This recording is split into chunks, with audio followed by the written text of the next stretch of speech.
Again, this exercise, as I shared the last time, is to help us to get ourselves connected to our own self. Yes, be very, very truthful to yourself. Raining, sunny, it's okay. It's just a day. It's just life. Yeah. Okay. Not wasting our time today. We got a lot of sharing to do. Maybe we can start with our slides.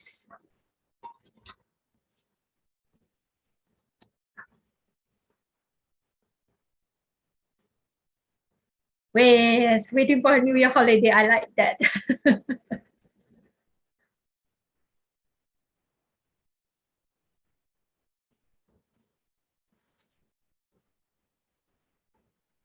Today, we are going to talk about conduct and behavior in this last series of this urban practitioner. So far, do you think like, this series has been helpful to you? Sorry, Sayalay, just give me a while. You continue. Yeah. It's okay. You take your time. We'll just talk first. Yes. Is this series helpful to you? Yes, as in how? Somebody want to turn on the mic and talk? Some interactions lah, to warm up.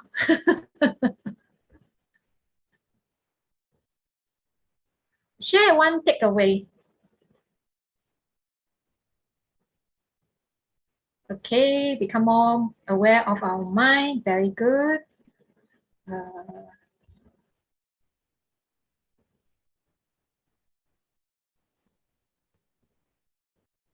Understand my character. Stop my wandering thoughts. Yes. If you had just one takeaway from this 1 month, love the homework, understand who am I, okay. If it just has one takeaway and just do one homework consistently from now onwards, I'm very certain you can see progress. Very, very certain. Because what I share in this series, apart from extracting from the Buddhist philosophy and my own practice, I also incorporated the training that I received in NIE right now. Currently, I'm actually taking a master in counseling. So a lot of things I share with you is teachings that I received for my advanced counseling module. And all these are evidence-based and it's being tested. So I trust all the researcher, I trust my professor, and also trust all the teachers that have guided me so far, I'm my Buddhist teacher. So I'm actually trying to incorporate all together and share with you all, and with the intentions that, this way of training will actually help you to understand your mind better. Yeah.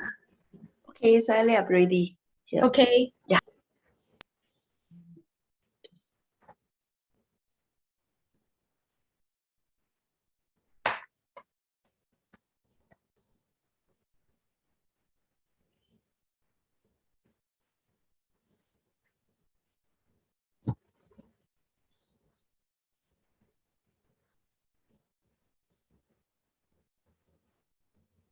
Okay, yes. Today, our last talk will be about conduct and behavior. I decided to talk about conduct and behavior because, like, from the feedback that I get from the reflection and homework that I received, some of the requests of what to share on the last session has been Sila, which is we're going to talk today, Dana, how to prepare death, how to meditate, Karma, Heart Sutra. These are some of the themes that I received from brothers and sisters of what you all like to hear. So I decided to focus more on conduct and behavior, and I try to bring in what aspect, like how our conduct and behavior affects how we're going to die, affects our karma, affects our relationship with other people. Yeah, so this is what we're trying to do for today. And after this short sharing, then we have a question and answer. And after the question and answers, then again, I thought to share some of the reflections from the homework that you all have done. I thought it is so encouraging. People are actually trying out, and some of them had a little bit of doubts or the way they practice. I thought, it can be improved. So I thought we'll spend some time to talk about the details of some of the feedbacks that we received. Yeah, next slide. So when we talk about conduct and behavior, like just now we chant the 5 precepts. 5 precepts, I think as any of the Buddhists were the first thing you step into the Buddhist path would be like, observe your conduct. And the first thing that most of the teachers will teach you is about these 5 precepts. It's not a commandment that you must die also cannot follow. But actually, the beauty of the precept is to understand the inner meaning of why Buddha laid down these 5 precepts for the lay people to follow. Anybody would like to try? What could be the underlying reasons for keeping the 5 precepts?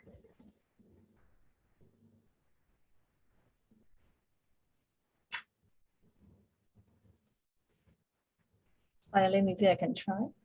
Yes, please. I think basically taking precept is to prevent harming others and also harming ourselves. Yeah. Very good. Yes. Yes. So we have more peaceful mind. We will bring back karma fundamental of human beings, enjoy the joy of brainlessness. Yes. Yes, correct. You are all very good practitioner, graduate from urban practitioner course already. So yes, keeping 5 precepts is a discipline ourselves. But discipline is a very harsh word that I thought. Discipline. I don't like to be disciplined. Nobody like to be disciplined, especially our ego. Our ego don't like to be controlled. So sometimes I along my way of practice, or when people share with me, sometimes we always like to argue, like can we bend a little bit on the precepts, stuff like that. Why? Because if we don't understand the underlying reasons and we just try to force ourselves into a new way of behavior, it's a little bit harder than understanding why. To the previous slides, please.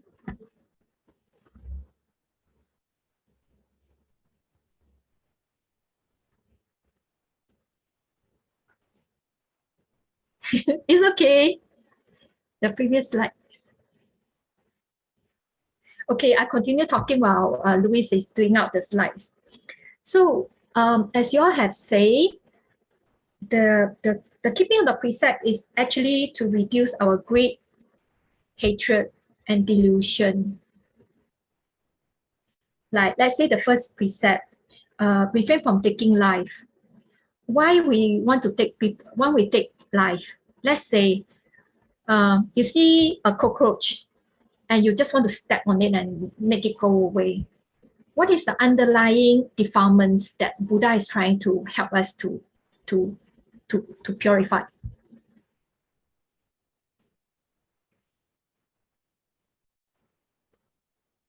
Anger, very right. Yes, correct. So anger, because we don't want that to our eye is so big, like we always think that animals they are dirty, we judge them, they are dirty, they will harm me, and that's why I need to get rid of them. So this is a lot of anger in it. And by not taking life, by refraining from taking life, we're actually helping ourselves to reduce our anger. And let's say you go to the seafood restaurant, then you see all the beautiful fishes swimming in the tank, and you see all the crabs swimming, suffering in the tank.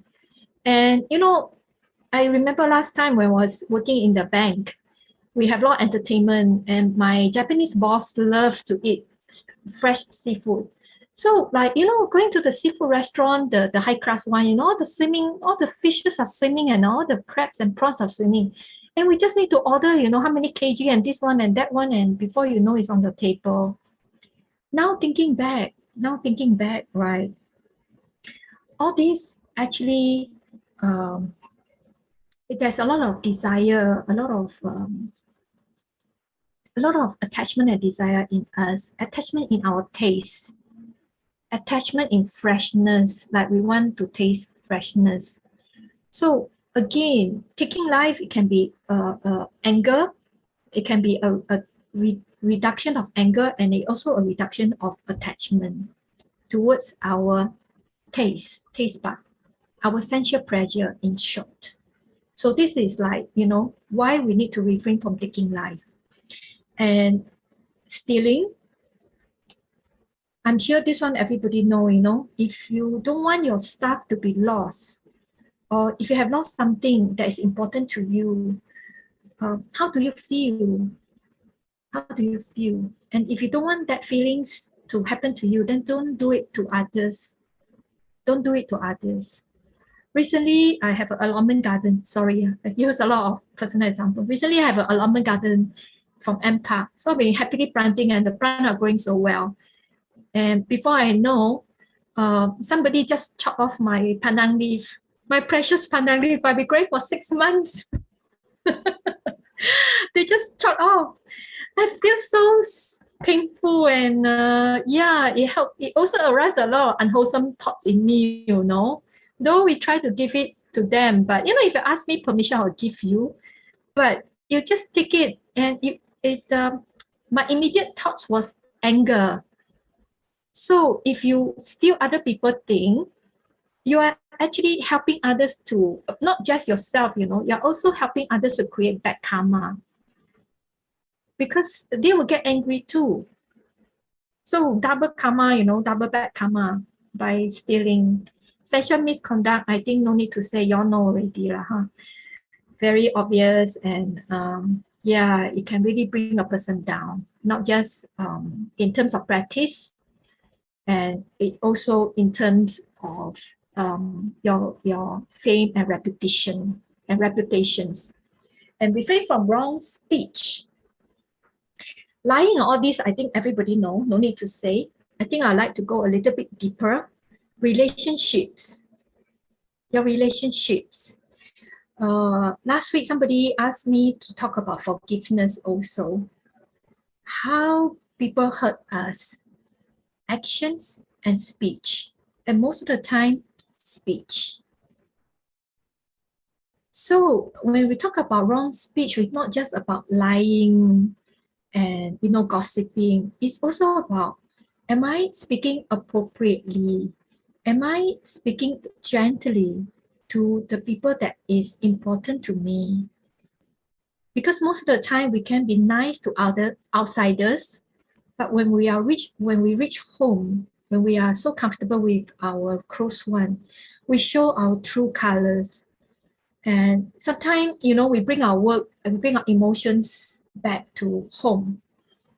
And, inside our emotions are burning, like what I talked about yesterday, the conditioning.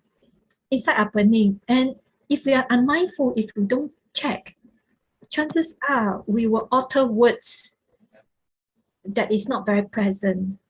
And what will happen? The hurt is already done. Speech is as sharp as a sword. Once the hurt is done, it's very painful, and honestly, sometimes certain hurtful words, it can last for life if you do not know how to forgive and forget. Yeah. So please be very, very careful about this fourth precept about speech, not just about lying. Go deeper. How you talk, how you communicate. Yeah, this is the essence of speech. And refrain from intoxications. It's not just so much on alcohol or drugs, it's about cultivations of the mind. That's why Buddha wanted us to refrain from intoxication. Let's say you take New Year coming, you take 1 cup of beer. or 1 cup of wine. And after the 5 minutes, when the alcohol kicks in, you try to meditate. Possible or not? It's not, you relax, your mind become dull. Okay, some people take alcohol because they feel stressed, and they take alcohol, actually it's more like numbing. You feel down, you do not know what you're doing, delusion. And through delusions, if you don't know how to control the amount of alcohol, you will end up drinking too much, and because amount is down and it's not clear, and we will do things that we will regret in the future also. Yes. Yeah, so this is the 5 precept. This is the external 5 precepts that Buddha wanted us to follow, which most of you understand and learn. However, in terms of a practitioner, as in a person who really want to pursue into a higher Dharma, that is somebody is turning the mic. Can unmute? Sorry, thank you. Okay, so this is the external precept conduct. But if you were to want to continue the spiritual path, to want to learn the deeper meaning of the Dharma, where you have to know your mind, then there's this internal precepts that it will be good for us to learn and purify. And this is the whole series of the urban practitioner. We are actually talking about it. Yeah. Next slide. I will elaborate more about the internal precepts later. And in terms of ethics and conduct, if you want, you can take a photograph of this slides. These are the 4 suttas that in the Pali Canon that Buddha actually taught in details about the ethics and conducts of a lay person. We don't have time to go through it, but I would really suggest that if you have time, spend some time, to read it out, to understand the deeper meaning, and so that you know, with the right understanding, then you know how to conduct yourself in the daily life. I really, really like the first sutta, the layman's code of their discipline. Buddha, you can from that sutta, you can see that how wise Buddha is to help these persons to get the right view and to practice the Dharma proper. And Mangala Sutta is about blessings, because the Dewa been debating what is the highest blessings, and they cannot find a conclusion, so they go to the Buddha, and the Buddha will teach them, what to do, what is the right conduct, what to do, so that you can receive the highest blessings. So blessings is not about, we go to the monks and nuns and say, Sifu, can you please bless me? Okay, this is external blessings, but the deep blessing, the real blessings is really actually about our own practice. It's about own practice. And how to do it is all Buddha already preached in this sutta. So yeah, please spend some time to read about them. Next slide. And throughout the series, we have covered thoughts, body sensation. Last week was emotions. And this week, we're going to talk about behaviors. Behavior as a practitioner, behaviors in this urban setting, in our daily life, how can put our Dharma in actions. Next slide. You might ask, normally Sila Samadhi Panya, when we talk about, when you go to the monastery, first thing they learn is about Sila, about conduct. Why do I put it at the last? I talk about emotions, I talk about thoughts, I talk about body sensations. Only last I talk about behavior. Because honestly, I believe that behavior cannot be forced. Behavior have to come from within. And if you're within, your thoughts, your feelings, your emotions are peaceful, are wholesome, naturally your conduct and behavior will be positive. No need to further train, no need to force yourself to it, but just go to the inside, to work on the inside. Your outside will naturally be good. Yes, so always work on the inside out. It is better that way. I use this analogy on the left-hand side, you know. A lot of time when we're diagnosed with certain illnesses, we get worried, like, you know, okay, I have cancer, you know, what I have to eat, what I have to do, you know, only then you change your lifestyle. A little bit too late. If we were to know the underlying cause now and change our underlying cause, illnesses will not come to us. You are going to enjoy a very healthy life, a long life. So always go back to the fundamental, the root cause of our suffering in terms of health, in terms of our mind. So this photograph, I thought to bring it out to let you understand that instead of working on behavior, instead of working on disease, go back to the fundamental, your lifestyle, your conduct, your thinking, really all about things inside you. And work on that. Don't work on, like, you know, 12 o'clock already, you keep 8 precepts, 12 o'clock already, cannot eat. This kind of, to me, that is no longer, it's important, but compared to your thinking, your feeling and emotion, if you work on it, the benefits that you get will far greater than, you know, you try to keep the precepts as two-dimensional. If you were to understand the deeper meaning of the precepts, the precept become three-dimensional. It becomes part of you, which is the good conduct and good behavior in terms of your actions and your speech. Okay, next slide. So for those who have gone through the talks teaching on the first sessions, and some of you, more about half have done the homework, I'm so happy. You'll know about, you know, your negative thoughts and your positive thoughts. And most of the time, we know that at this point in time, most of the time, we are always engaged in the negative thoughts. But then the whole training of the Buddhist practice is a training, a cultivation to a beautiful mind. And what is a beautiful mind?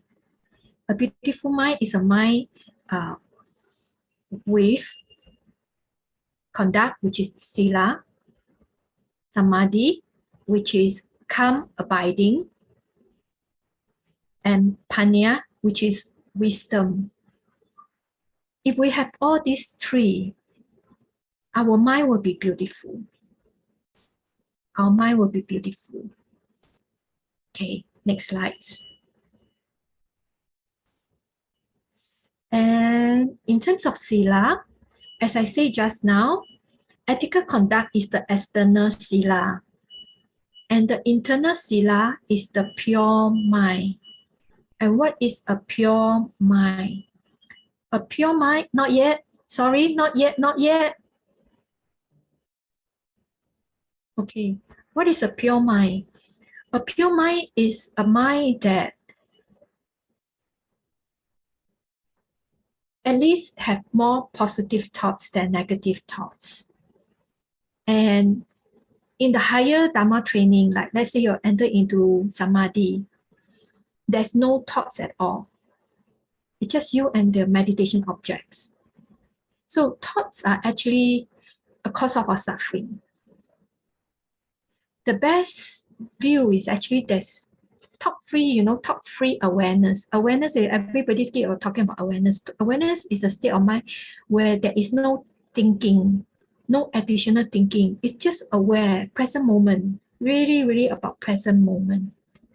So a pure mind is a mind that is in the present moment, not a mind that's full of thinking.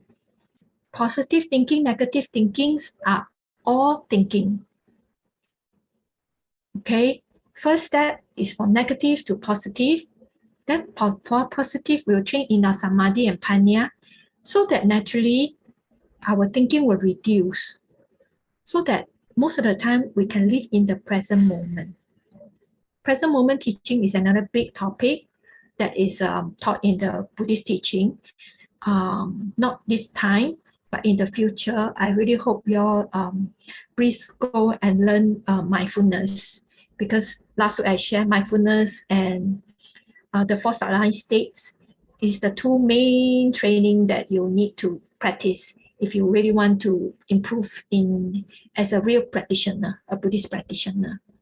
So emotions are illusions, by the way. If you have reached the higher wisdom, you will realize that all emotions are illusion. But at this stage, we are beginners practitioner. So last week we talked at length about emotions. I share about what different type of emotions. Eventually, we have to understand that all these emotions are illusions. So because it is impermanence in nature, it is illusions. If you were to aware the emotions, next time when you are more stable in your mind, then you understand your emotions, the emotion will just disappear. This is where you have the first taste of insight, your aha moment. Yeah, Buddha is so right. Emotions actually can just disappear by itself. Yeah. So this is the beauty of the practice. Different stage, baby practitioner, you will experience certain thing, and there are certain antidotes, there are certain practice you can practice. When become a more advanced practitioner, there's another set of practice that you can learn all the way up to become a sainthood. And all these teachings are still available now. So what you need to do is really go back to the basic and work from there. So this is why in this series of talk, I've been talking a lot about thinking, about emotions, about conduct, about body sensation. Certain people could not understand why am I talking all this. And some of them actually questions like, is this a Dharma talk? I cannot relate this to the Dharma. I'm actually preparing you so that you can practice Samadhi and Panya in the future. I'm actually preparing you for that. But I didn't want to give all the big names, all the jargons. I make it so easy that some of them take it for granted that, it's too simple. It's not Dhamma. It's not true, okay? It's definitely not true. Simple things, if you were to next time go for meditation practice, you realize that all the instruction that the teachers give are very simple. You just need to practice consistently. Then your mind will change. It's not about big, very sophisticated, but you can break it down into a simple steps. So why we need to practice to have a pure mind, which we have been trying to learn in this series. Purity of your thoughts, purity of your emotions, and get to know your sensation. Why?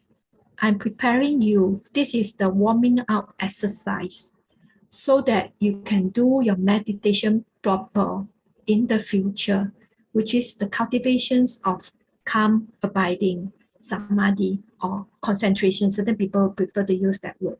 I like calm abiding. Next slide. Calm abiding as in like most of the time, our mind are very noisy. Our mind are very noisy. When the mind is very noisy, it is very scattered. It is restless. All these are unwholesome mind state, and it is not a beautiful mind. Whereas what the Buddha taught in Samadhi is stages of concentrations a practitioner can achieve if they were to train themselves systematically. In the Buddhist teaching, or actually it's common to the Indians as well, or the yogi, there are 8 stages of concentration. We call it first jhana, all the way up to the 8th jhana. And for this series, I will just briefly touch about the first to the fourth jhana. Some of you all have learned about anapanasati, the aware the breath. If you be able to stay focused with your meditation object for a period of time, things will start to change. Your mind will start to settle down, and your thoughts automatically will suddenly it's like, the thinking will reduce by itself automatically because we are with the meditation objects.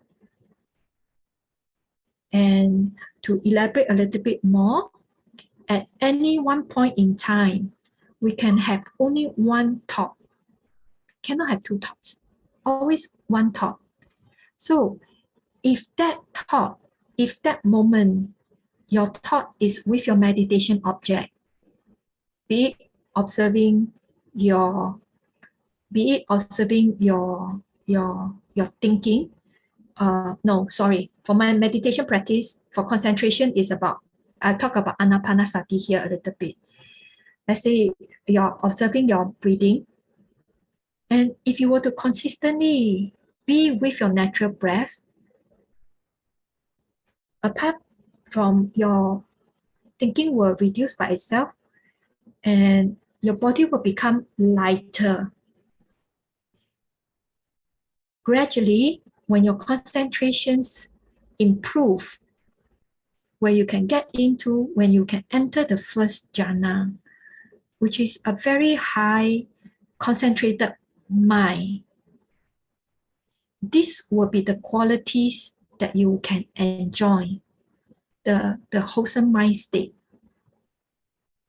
The jhana factors is the qualities of your mind at that point in time.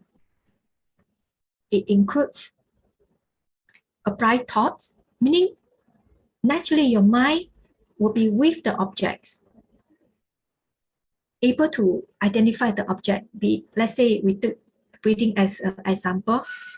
When you're able to aware of your breathing, the natural breath, that is the upright thoughts. Sustained thought is most of the time, some of them have shared with me, they can only observe their breath for maybe 2 breaths and the mind run away already. Whereas when you are able to enter the first jhana, your mind can consistently keep on be with your meditation object again and again for a longer period of time. This is sustained thought. Joy, happiness, because you are in this wholesome mind state, there is a lot of happiness arise in your heart. And this happiness got nothing to do with sensual pleasure, nothing got to do with eating a fried chicken and get happy, or going for a holiday, you buy a Louis Vuitton bag and get happy. No comparison. This kind of happiness and joy is without any reason. And it's so happy and it's so joyful that the person will just keep on smiling for no reason. Yeah. And one-pointedness is your mind is very calm and just with that object all the time. One-pointedness. These are the qualities. These are the qualities of the first jhana. And if you can slowly practice gradually to get into the fourth jhana, the mind become even more serene and peaceful. And at that time, you will only have equanimity and one-pointedness of the mind. One-pointedness meaning the mind is always just with the object, very peaceful. No wandering thoughts, no emotions, no nothing, just equanimity. Super, super peaceful. So please try to, first now is to purify your mind so that gradually and eventually you can practice concentration proper under right guidance of a qualified teachers. This one very important. Cannot practice on your own. You need to practice, under a qualified teachers if you want to practice jhana. Very, very important. Please remember that. And why we need, how it links from the pure mind to the jhana mind. So as I say, as you can see, applied thought, sustained thought, you need to be with the meditation object. Now you can see that how active is your mind by observing your thoughts. If you were to have this kind of mind and try to practice samadhi, possible or not? I think it's quite difficult. That's why I thought, as an urban practitioner, you start simple. Start by observing your thoughts. Start by understanding your thoughts. And once you understand the thoughts will reduce by itself. Then your mind is more ready to practice calm abiding. And before we can get into the jhana, there are also different stages. Like there's this stage we call it access concentrations. Access concentration is a state of mind that you haven't entered into jhana, which is highly focused. Access concentration is like sometimes you are with the thoughts, sometimes you are with your meditation object, sometimes back to the thoughts, sometimes back to your meditation object, in and out, in and out, in and out. But then it's a lot stronger than restless mind already. Okay, and in order to get into the access concentration, first fall back to the pure mind again. That the series of our talk is trying to cultivate a pure mind. So now I hope you can see the link between why we need to observe the thought, the emotion, and all that to meditation proper, to the higher mind training. Wakarimashita? Okay? Okay, yeah. And I put down here the 5 kinds of jhana mastery. The teacher will teach you if you go to learn jhana proper when your mind is ready. But why I put it here? Because it's about you are the master of the mind rather than let the mind control you.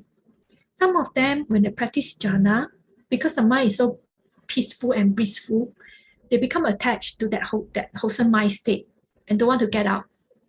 Also cannot. Good and bad, we also have to let go. Then we have to train our mind to be strong. And that's why I keep asking y'all, train good thoughts, bad thoughts, but stay detached. Don't fall into it. That is how we start to train our mind to have that flexibility. We can be in and out. These are, whatever I share so far is really about the warming up exercise.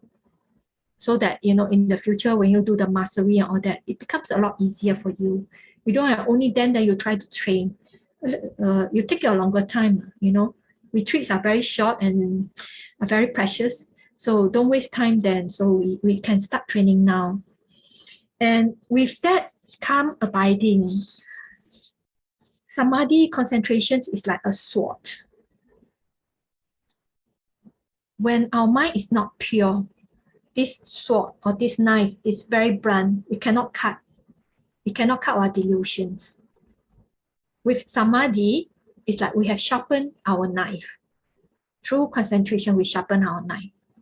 And after we sharpen our knives, we can practice wisdom. The wisdom will naturally arise. When the mind is settled down, a lot of contemplation, a lot of reflections will come naturally. And then you can do a higher vipassana practice. There are many schools of vipassana practice. All are good. Different levels of vipassana. Some of them can go to very, very deep. And some of them, like what we share, about emotion, about thoughts. It is a form of vipassana, but I think the higher vipassana is purer. The word vipassana is overused these days. It's like meditation, mindfulness is overused. It has distorted the meaning. The real vipassana is really about penetrate the ultimate reality of your mind. And if you want to practice vipassana, what kind of benefits we can get out from practicing vipassana? Next slide. The certain factors of enlightenment. These are the functions if you were to practice the Dharma proper towards the higher Dharma.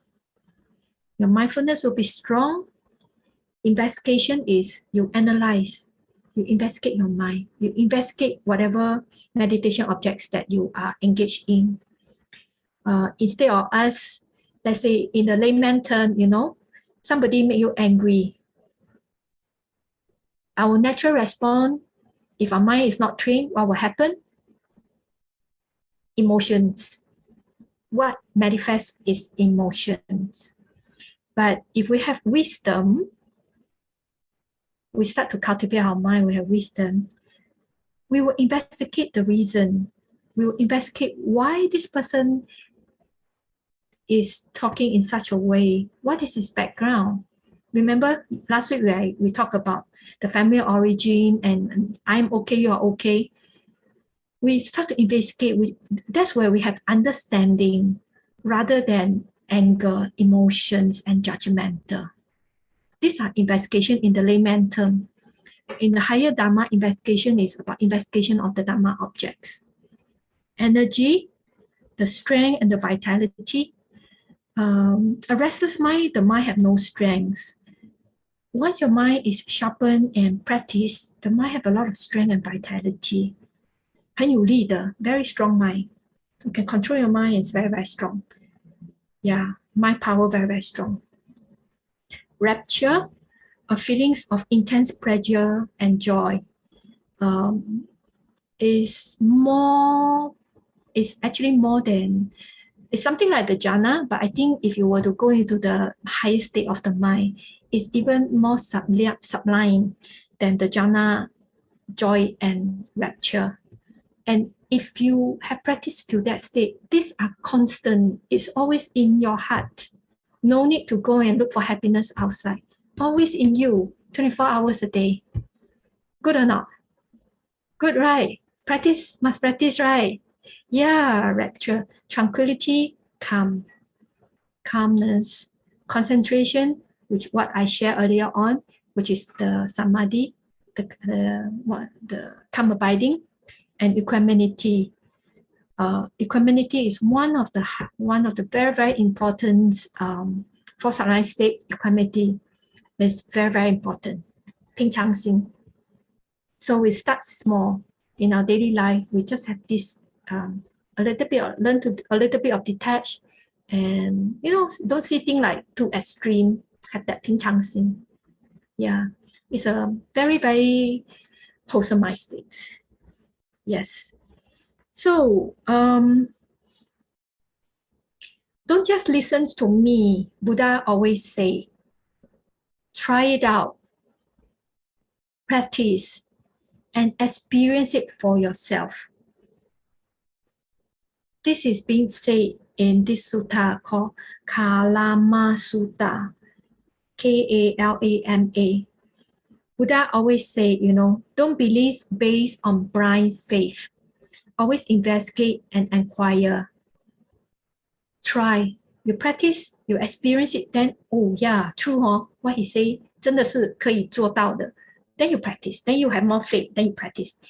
This is real faith, not the faith like, oh, people say that, then I believe.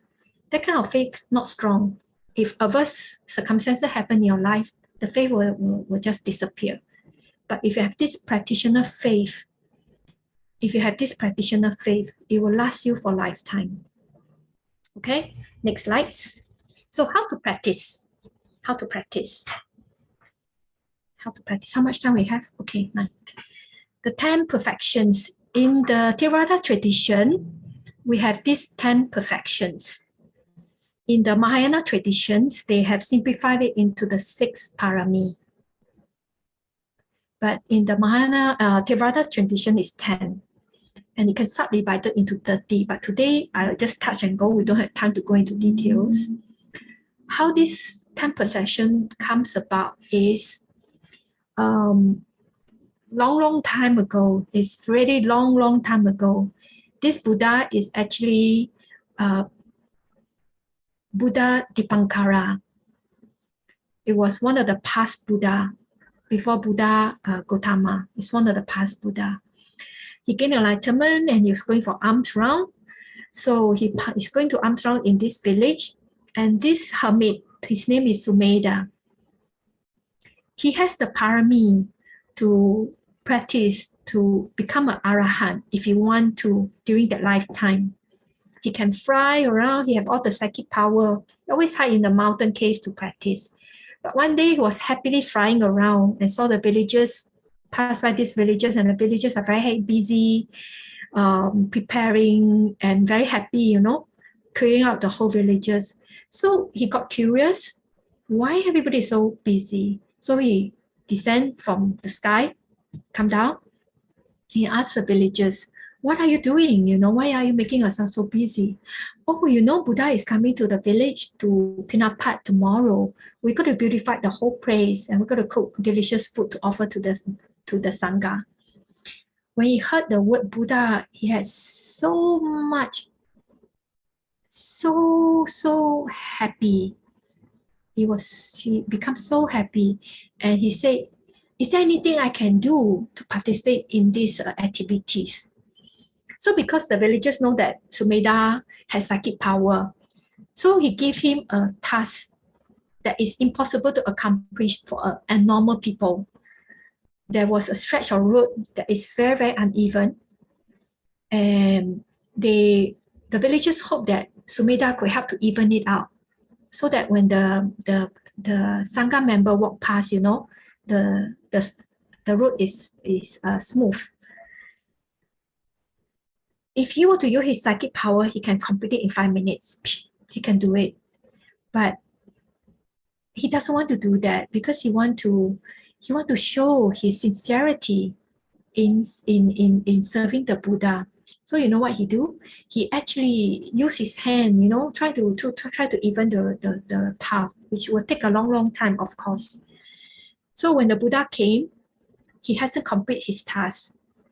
And he is willing to sacrifice his life by laying on the road, as you can see from this picture, so that he want to use his body to let the Sangha member to walk past him.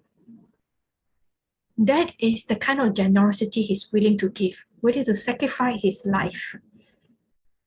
This is one of the highest generosity, willing to let go of your own life. So, of course, Buddha Dipankara didn't step on him. When he come near him, there was this lady, beautiful lady, which becomes his Yoshoada during the Buddha lifetime, offer him some lotus flower, and they offered to the Buddha. And he made a determination that he saw the Buddha, he become so happy, and Sumedha, he let go of the chance to become an Arahant.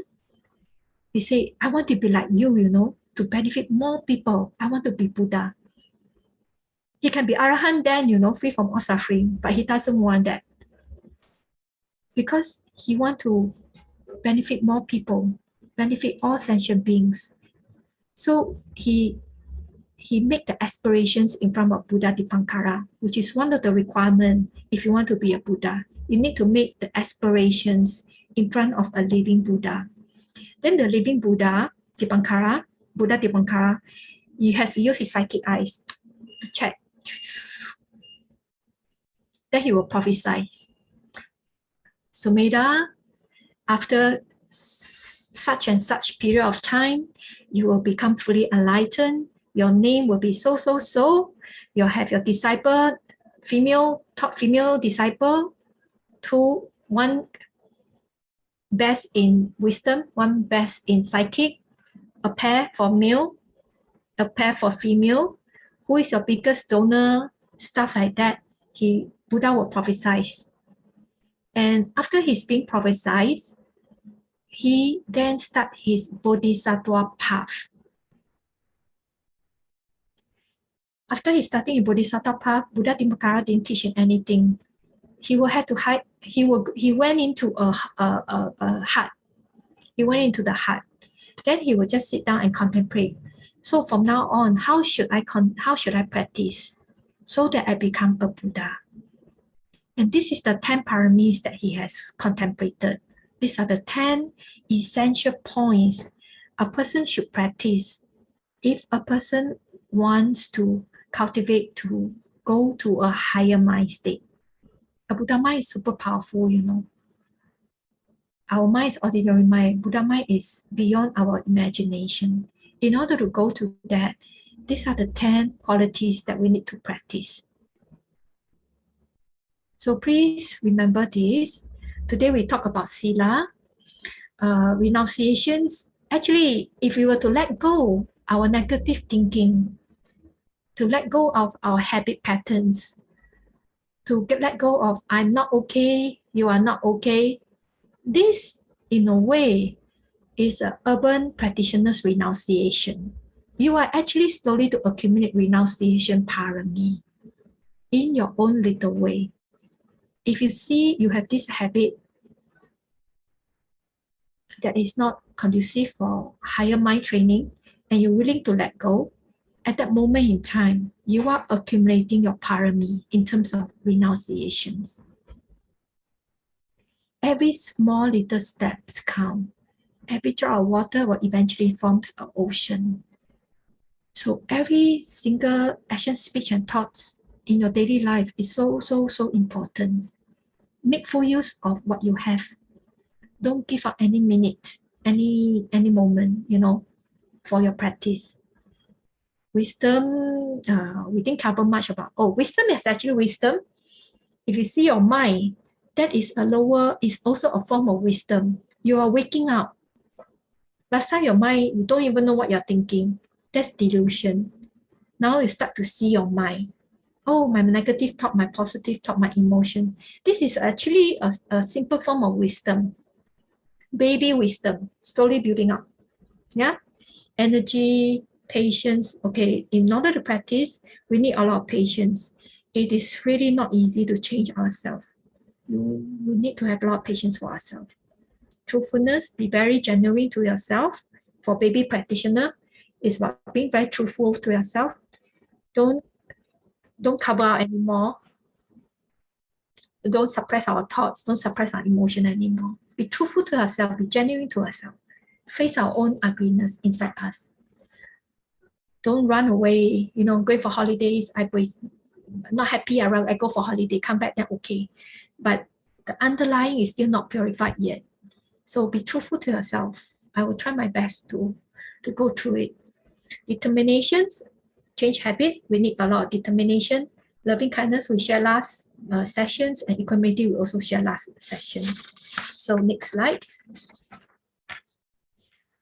Last week, some of the practitioners have asked me to talk about forgiveness. After hearing the positive mindset, or rather say, what do you think forgiveness is under what category? Greed, hatred, or delusion? If we cannot forgive, is under which kind of category? Which type of defilements?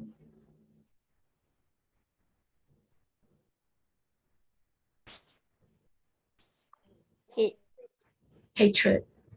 Yeah. It's hatred. And hatred, is it a pure mind? Hatred, is it part of pure mind? It is not. It is not. Hatred and cannot let go. Yes. Why cannot let go? Because we grasp on that. We don't only, the second noble truth, grasping, clinging. We cling on to what? We cling on to a person is real. He or she is real. Cling on to our thinking. The event already over, but we cling on to our thinking. We can cling on to the words that the person say. The person is happily living his own or her life already, but we cling on to the words that he or she say that hurt us so much that we cannot forgive. So who lugi? We lugi, because the person is really happily enjoying his life. And because we cling on to our pain, we cling on to our memory that we cannot forgive. And if we cannot forgive, our heart is not a pure heart, it's a heart full of hatred. And it will definitely not going to help you in your higher Dharma practice, for sure. And if one have a lot of hatred, the underlying, the iceberg, emotions also cause you like mental health issue. It will also cause your minds to be restless, or your mind is very difficult for you to gain concentrations. So these are all the disadvantages if we cannot forgive. It's very hard to say that I forgive you and I really, really forgive and forget. Forgiveness is actually start from self, then to others. It's really like practicing metta. In order to give love to others, we need to give love to ourselves before we can give love to others. So for forgiveness is actually the same thing. When I say we cannot forgive ourselves, for those who have practiced, you check yourself. Do you have self-blame? Do you have self-doubt? Do you self-pity? Do you self-hatred? This is all because we don't forgive who we are. And if we cannot forgive ourselves, definitely we cannot forgive others. So I would ask you to say, 哎呀，放下了, it's okay 了，过去了了, it's already over, you just forgive them. It's not possible. It's about we are willing to forgive ourselves first. We don't always blame ourselves for who we are not. Once we have cultivated that virtue in us, forgiving others will come naturally. I guarantee. Because your heart is more at ease and peaceful by then. And once it's more at ease and peaceful, you won't take others' words so seriously because you already know how to detach from our thinking and our emotions. Okay. Forgiveness is also about acceptance. We cannot forgive because we cannot accept. Right or wrong? I think that way too. I cannot accept, that's why I cannot forgive. I remember that time when I still working in the bank, I have one boss that I really dislike. And there's some action that he do that I thought it was very ungentleman. That at that time, because I don't practice Buddhist path yet, I don't cultivate my mind. Many years, I still have a lot of hatred for that person. I have a lot of hatred for them. And it just caused my own suffering. It really caused my own suffering. It's only after I learned Buddhism that I understand it's about acceptance. I have no understanding, I have no acceptance, that I keep on having this hatred towards the person. Sorry, I cannot feel you, I cannot interaction. It's very difficult to talk about topics like this. Cannot accept. Is it due to denial? Yes and no. Yes. If we cannot accept, it's not due to denial. Sometimes it's because the whole incident is too painful, or we do not know how to see, how to understand the situation. That's why we cannot accept. Like today, I should have put some pictures and you're easier to understand. Like today, let's say a person have scolded you. Let's say your mom scolded you. We will get angry. And sometimes we might not forgive our mom. Why must she treating us that way? But then if we have more understanding, we look back, instead of focusing on our thinking, focusing on emotions, we try to understand from her point of view, what has he went through? what kind of family origin she comes from, her background. We talk about it. What kind of personality she is now. I'm okay, you're okay. I'm okay, you're not okay. Which category she belongs to. If she belongs to the not so healthy one, naturally, her action will be negative. So with that understanding, it's easier to accept and forgive the person's behavior patterns that is not according to our liking. Yeah, okay. Hard to let go. I know it's not easy to let go. Letting go will come only when you truly understand your inside. Letting go is not from outside. Letting go is inside. It's really about inner work. Next slide. So to accept if you can stay away, but okay, there's somebody type a direct message. It is easier to accept if you can stay away. But if interaction continues, then the presence just keep reminding of the past and what had happened. Yes, it is suffering because you just keep being reminded. For untrained mind, this will be the case. Where else, if you were to follow the path by understanding your thoughts, by understanding emotions, and gradually train your calm abiding, this will not be the case already. Your mind will be stable enough to handle the situation, even though the person keep appearing in front of you. Instead of having the hatred, we start to cultivate compassion and love. Compassion and love come with understanding and acceptance. It's too abstract to talk just like that. Maybe in the future, if we meet face to face, with interactions, then it's easier for us to share on this topic. Because this is deal with a lot of emotions. Emotions, you need to have the interactions to feel the emotions, then it's easier to understand. Okay.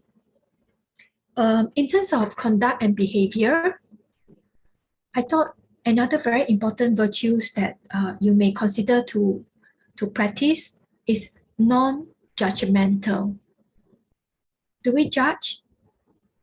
Do you judge? Type on the chat, otherwise you'll fall asleep. Do you judge? Do you judge yourself? Do you judge others? How often do you judge? Yes. Always. It's human nature. Yes. We are conditioned to judge. Correct. Yes. And judgment, jump to conclusion. Yes.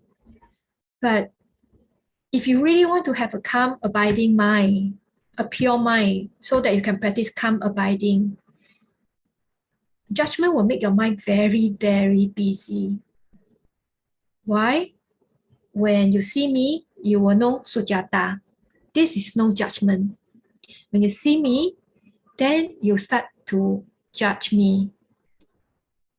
Her thoughts are like not so good like that, like so abstract, I cannot understand. Yeah, forgive. She keep talking about forgiveness. You so easy, man. All these are judgmental mind, and this is secondary mind that we always had most of the time. And if we have that mind, you created a lot of unnecessary thinking inside your brain. And what happened?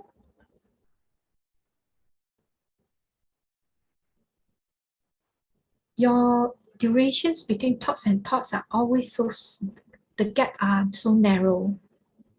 Make ourselves very, very busy, crowded mind. Yes. So please, in your daily life, learn a new habit.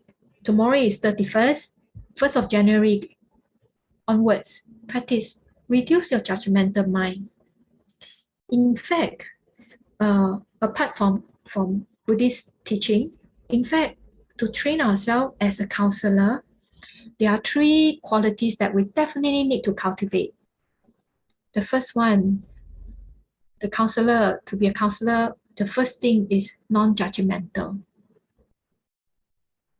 Being genuine and unconditional positive regards. Why people can talk to counselor? Because they don't feel that they are being judged. You don't feel like you're being judged. You feel that, your counselor understands you because they don't judge you. They don't judge you for who you are. They understand your underlying background that we have discussed throughout our sessions. The underneath of your iceberg. We try to understand the underneath of your iceberg. We don't judge you for the what you have shown on the surface. They don't interested in your depression. What causes your depressions that they are more interested in? So when we judge, it's actually we jump into conclusion and it can be very superficial. It might not be the real truth. And it crowded our mind and it doesn't give its judgmental mind is definitely it's not a compassionate mind. Compassion, no judgment. Because compassion, love is unconditioned. When you judge, you are laboring. So if you want to practice compassion, the real genuine compassion, not compassion that, flood victim, typhoon, flood victim, I donate money, I donate your clothing. These are, again, the external compassions. The deeper level of compassion is non-judgmental. One of the quality, non-judgmental.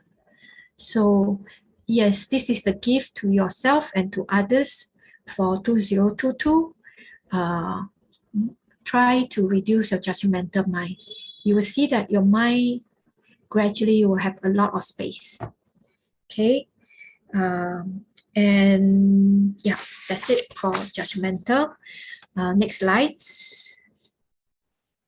And as a conduct for the conduct and behavior, another good point that an urban practitioner can do would be listening skill. The words in Chinese is so beautiful. Chinese characters are so beautiful. In one character, it encompasses all the qualities. Listening is not just about the words that we get into our head, our ears. Apart from what we hear, it's what we think, what we see. And while listening, we give that undivided attention and we use our heart to feel. This is more like I brought this out as a behavior and conduct for urban practitioner. It's more like, we are living in a very fast-paced environment. Communications and interaction is unavoidable. If we have learned how to listen, a lot of people will really appreciate you. And there's a lot of misunderstanding can be avoided. And in terms of listening, just now what I mentioned is the external listening. The inner listening will be listen to yourself.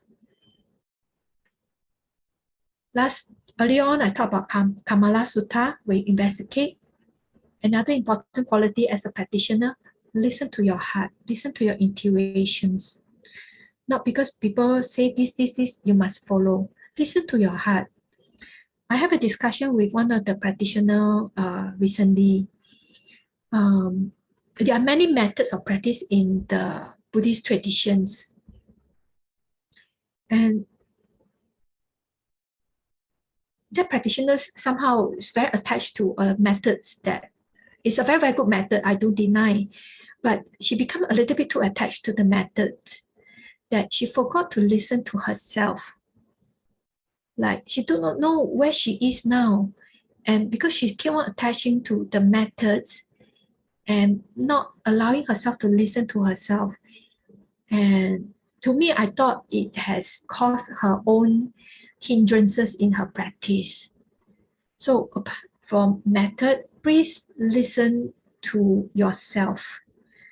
What are you now? If I have a lot of thinking, I work on my thinking. If I have a lot of emotion, I work on my emotions. I don't write, this teacher, somebody tell me, wow, this teacher emptiness practice, very good one. I chong and go and learn.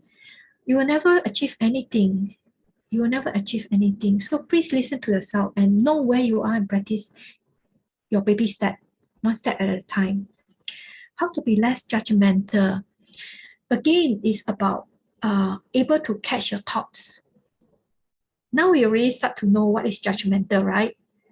If you see me as who I am, which is present moment, that's not judgmental. But you start to add on 加油加醋. That is judgmental. So again, awareness comes in, you aware your thoughts. This is judgmental thoughts. This is judgmental thoughts. The moment you're aware, you are breaking that momentum. You're breaking the habits. It takes time, be patient, it will gradually reduce. Yeah, this is how we train ourselves. Awareness, patience, gradually change. Okay, next slide.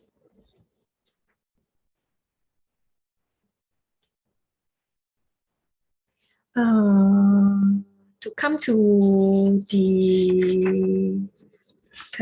the end of today's Dharma sharing, I thought to share this quote from the Dhammapala, which is the teachings of all the Buddhas, not just Buddha Gautama, but the teachings of all the Buddhas from the past to the present and the future.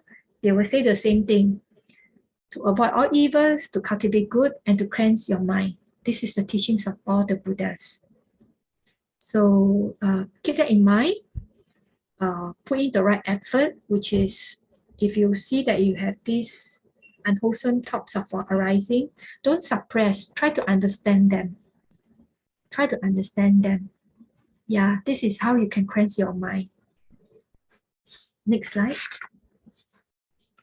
And I thought to just summarize the 4 sessions that we have shared together throughout this month of December. In the first sessions, I talk about, in terms of Dharma, I talk about the 3 characteristics: anicca, dukkha, anatta, impermanence and sufferings. And in terms of exercise, I share about how to observe our thinking. So these are some of the exercises that we have shared. And I like to bring you to the photograph, to the little pictures on the left. Things that we worry about, things that can happen and things that do happen.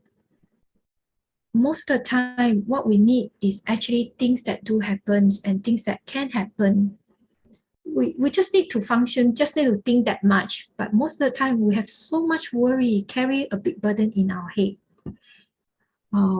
I hope this picture will give you an understanding of your inner landscape, your mind landscape of what are the most likely things that have been going on inside you. Yeah, this is the first exercise we do on the first sessions. Then the second sessions that we had, we do the next slides. We do this diaphragmatic abdominal breathing. For those who has missed, you can actually go Google, YouTube. They might have some teaching on how to do the diaphragmatic abdominal breathing. The benefit of this is to help us to relax. Because when we are tense, when we are anxiety, when we are tense, we are stressed in urban lifestyle, our life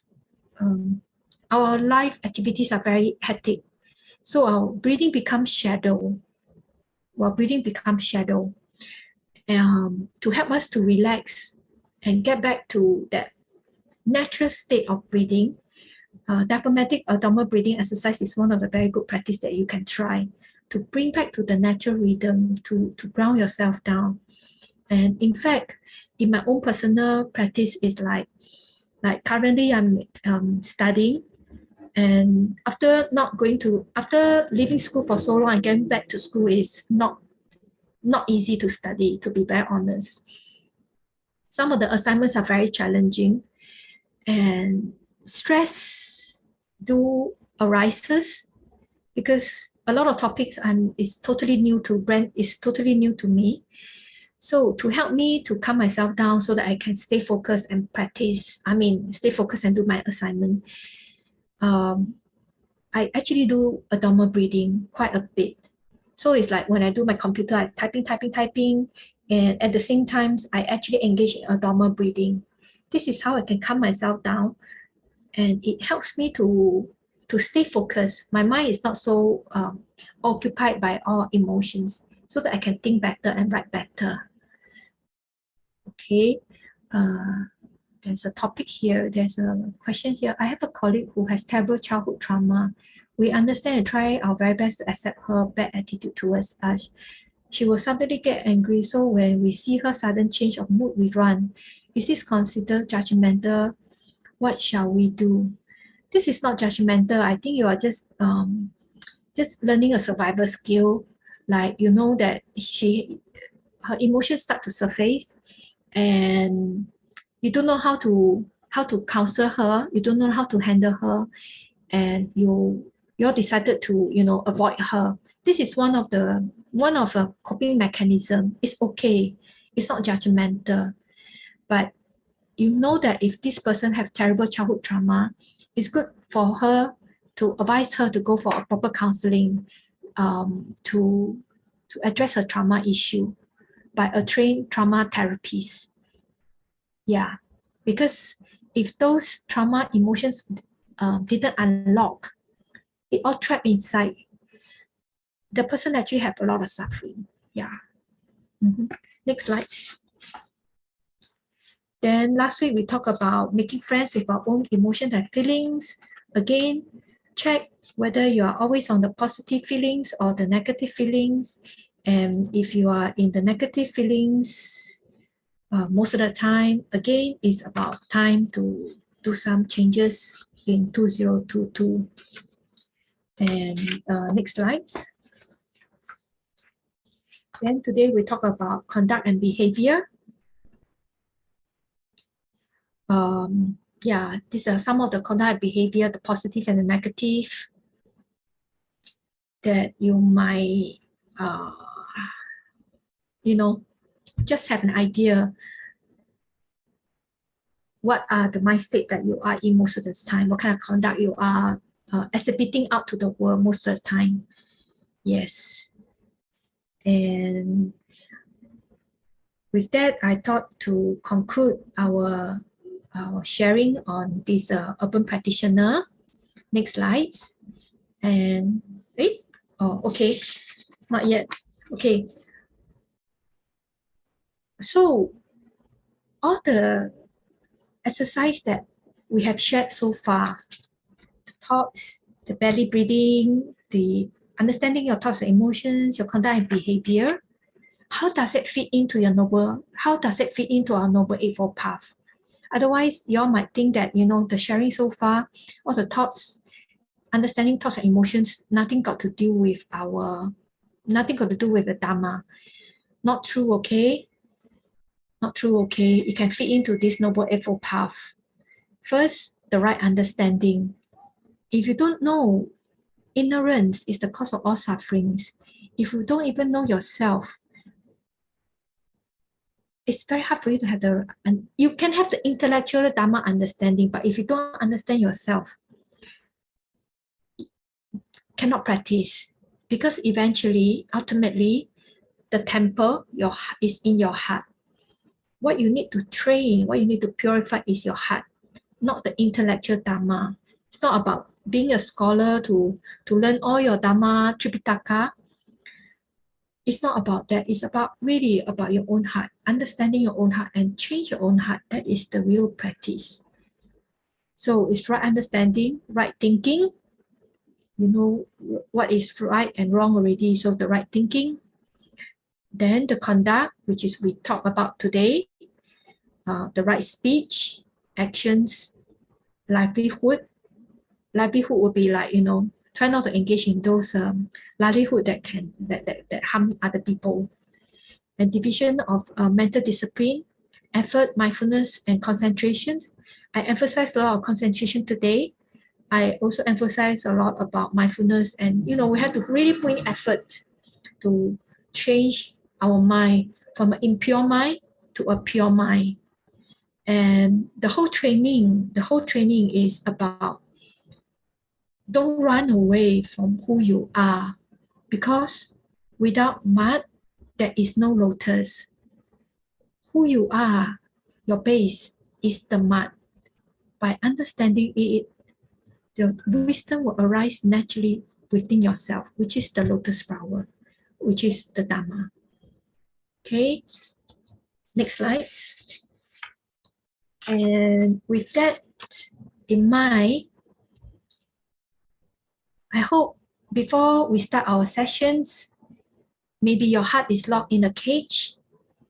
After all the sharing, I hope you can slowly gain some strength, mental strength, and to free yourself up from all the, I won't say defilement, from all the dust that we have accumulated throughout our lifetime. And by knowing yourself, strengthening your mind, we can free ourselves from all our sufferings. And this is my wish to everyone. And with that, I hope that, next slide. With that, I hope that, every one of y'all have a happy 2022 and put the Dharma into practice, make that the resolutions of what we shared, or all the other Sufu have shared, make the resolutions tomorrow night.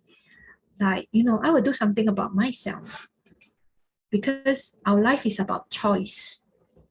If you choose to live the life that you have been living, nothing is going to happen. But if you choose to do some changes in 2022, gradually good things will start to come to your life.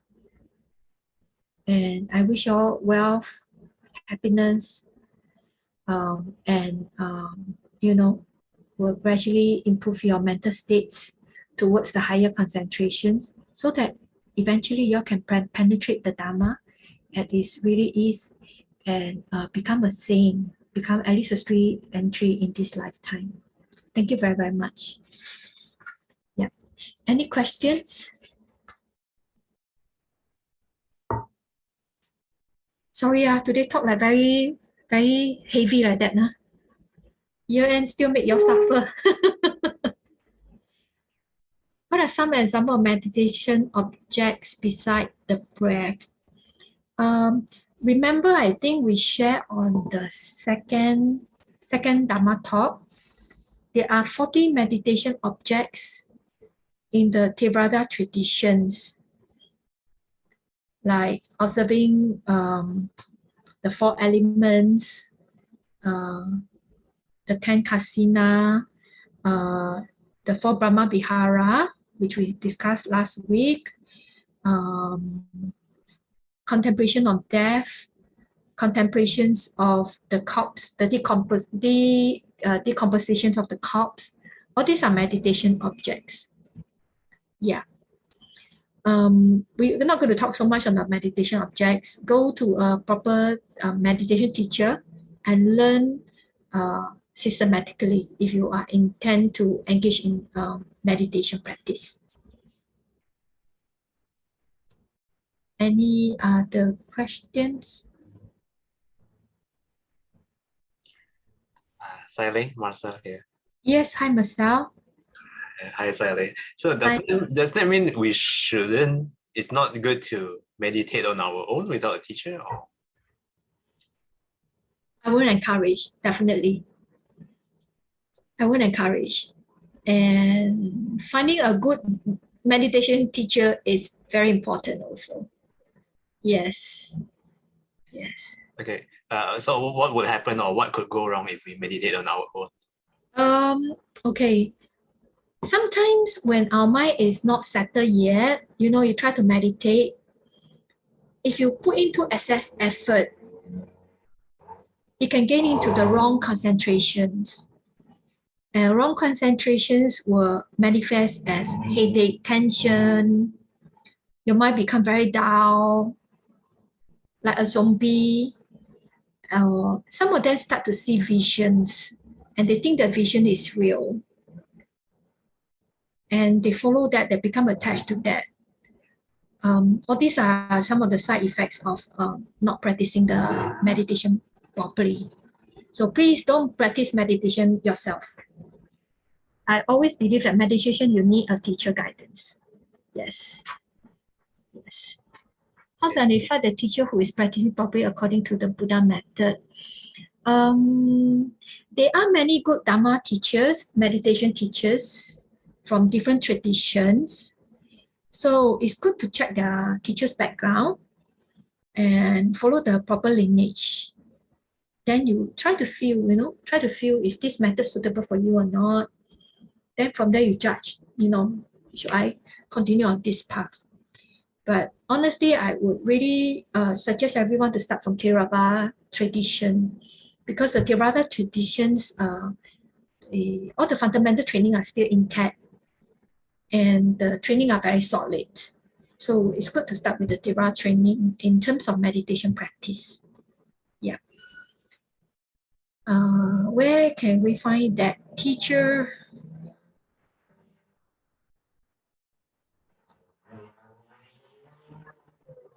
I try not to recommend here because it's unfair, because everyone comes from different tradition.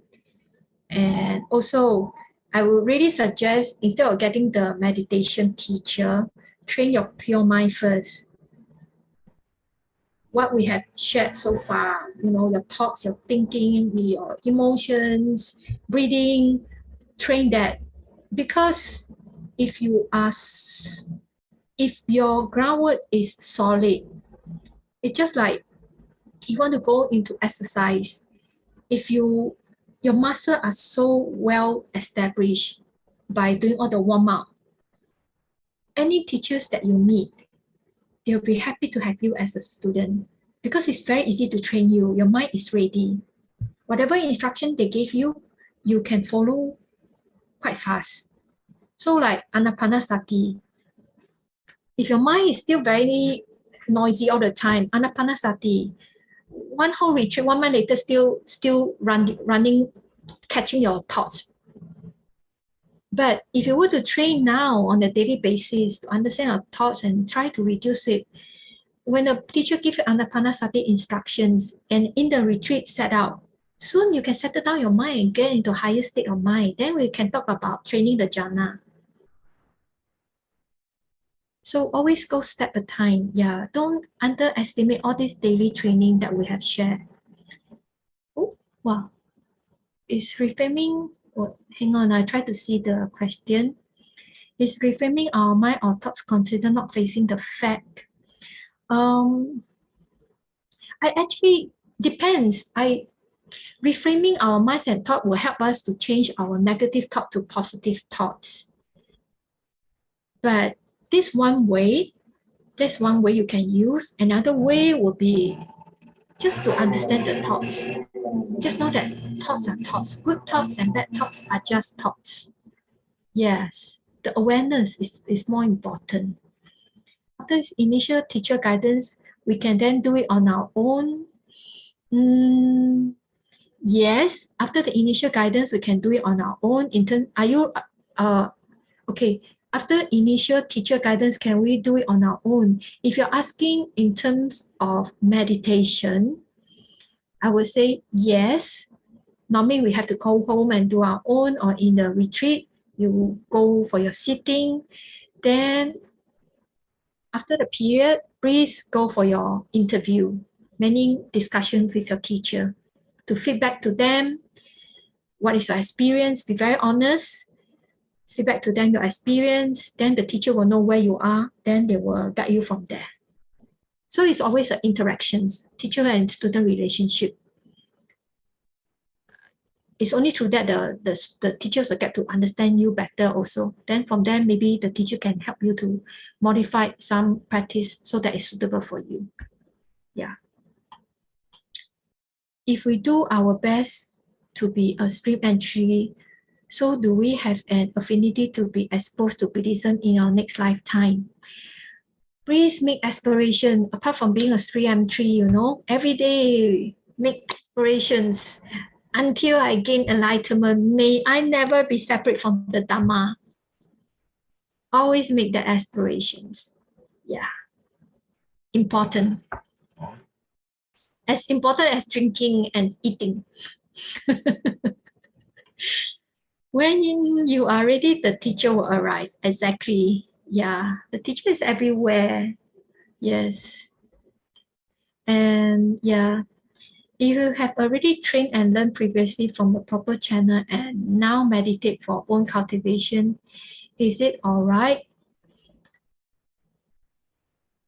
I think the Buddhist path, the whole path of training until you have become an arahant, we are always a student. If you're talking about the Theravada path, if your aim is to become an arahant, until you become an arahant, you are always a student. And as a student, we always need a teacher. Always need a teacher. So please, always go back to your teacher. Yeah. No matter how good you think you are already, you can sit and get enter jhana, you can do your vipassana, but always go back to the teacher. Because the urban practitioner, what we have discussed during our sessions, is talking about reducing our very gross defilements. The very gross defilements. As you progress in your practice, your defilement will become more and more refined. And sometimes it's very difficult to detect our defilements. This is only through other practitioners that can highlight to us that we know where is our defilements.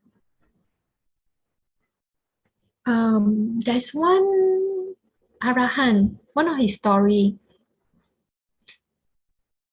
I think I cannot remember his name. Sorry, it's one of the great, one of the top 10 arahant. At that time when he was cultivating before he became an arahant, he already can have like psychic power. He can do this, he can do that, but he cannot enter the stream yet. He cannot enter the stream yet. So he don't understand why he cannot enter the stream. So he was checking with Sariputra and Moggallana, I think. I cannot remember the name. So he was checking with his friend. We are all great practitioners. Then they highlight to him, if you say that you have psychic power, you can do this, you can do that. What does that mean? It means that you have pride. And the moment you have pride, your mind is not pure. So these are more subtle defilements that we don't see in ourselves. That's why a teachers and is important to give you quick instructions to tell you exactly what you need at that point in time. Yeah. Okay. Is an arahant and a bodhisattva the same? Yes and no. Arahant and okay, according to the teachings, the Mahayana teaching is that a bodhisattva, arahant. Okay, to make it easier. This is Mahayana teaching. It's not the Theravada teaching. In the Mahayana teaching, there are 10 stages of bodhisattva before you can become a Buddha. 10 stages. So there are first Bhumi Bodhisattva, second Bhumi Bodhisattva. This is Mahayana teaching. So according to the Mahayana teaching, Arahant is equivalent to the 8 Bhumi Bodhisattva. Yeah. Okay, hi everyone. If you would like to be included in the Dhamma, oh, okay. This one is the promotion, not question. Any more questions?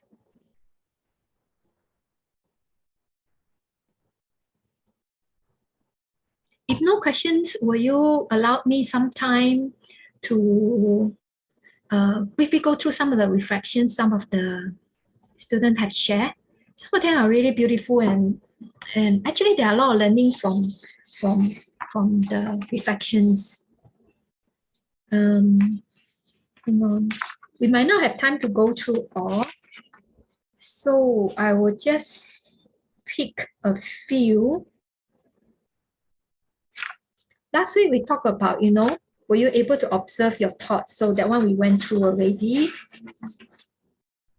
Then the second question during for our homework was, did you identify any thoughts pattern that is how you usually think? There are 20 over of you all who have given me the reflections.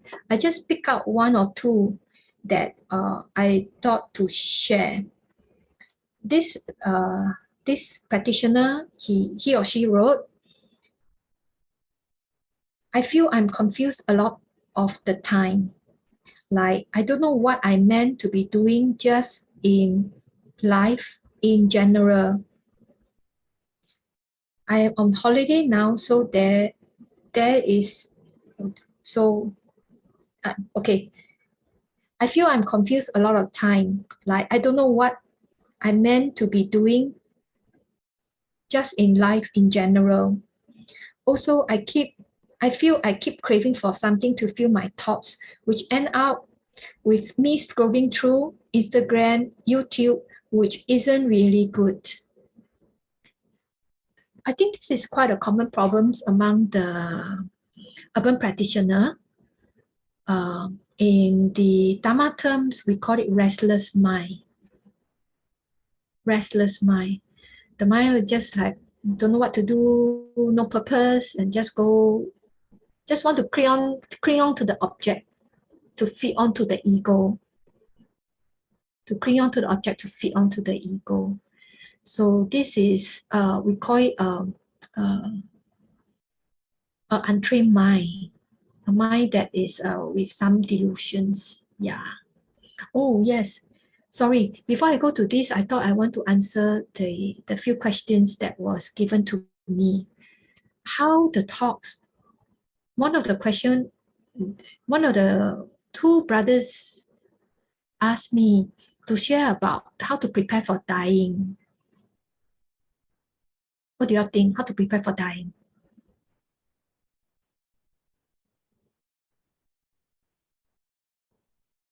What we have shared so far is actually prepare for our dying. Why is that so? The last thought moment is the most important for our next rebirth, according to the Theravada teaching. Your last thought moment will determine your next future life. Where will you be? So if your last thought moment is a thought with a lot of attachment, according to the teaching, you'll be reborn as a ghost. If your last thought moment is a lot of hatred, good chance that you're born in the hell realm. If your last thought moment is a lot of restlessness, you don't know what you want, maybe you'll be born into as an animal. So in order to prepare ourselves for death, we have to do now to train our mind, know our thoughts, and change our thinking patterns. Most of the practitioners that have feedback to me, they see themselves, they are in the negative thoughts most of the time than positive thoughts. This is very dangerous if that would be the case, if that happened in your last thought moment. So by seeing your thoughts now, you can actually determine like what kind of life you can be. Very dangerous. It can be dangerous. So we know we have to start training now so that we can prepare then. I think some of you had trained and you know that it's so difficult to change habit. If we don't train now, do you think we can do it in the last thought moment? You have so much physical sufferings and you still try to change your thought to a good thought. It's like almost impossible because we will follow our habit patterns. Yeah. So in order to prepare ourselves for death, do it now. Do it now. Train your mind. Train your mind. Yeah. Yeah. So karma. Someone want to talk about karma. Karma is a big topic. Okay. There's one time there was conversation between Ananda, which is Buddha attendants, Buddha's cousin, and Buddha. So Ananda was saying that, the karma very simple, Buddha said, please do not say so. Only I, Buddha, will know karma in details. It is the case. Karma is not so simple. It's not like you do good, you become good, you do bad, you become good. It's not so simple. But if you want to read more about karma, I would suggest you to read this book by Pa'ao Siador, The Working of Karma. On Chip, you type on WhatsApp, the chat, the title of the book and the author. I think it's online free. So if you want to understand karma in details, please read that book. Pa'ao Siador is a Tripitaka holder. He is a great meditation master. So whatever he wrote is very authentic. Yeah.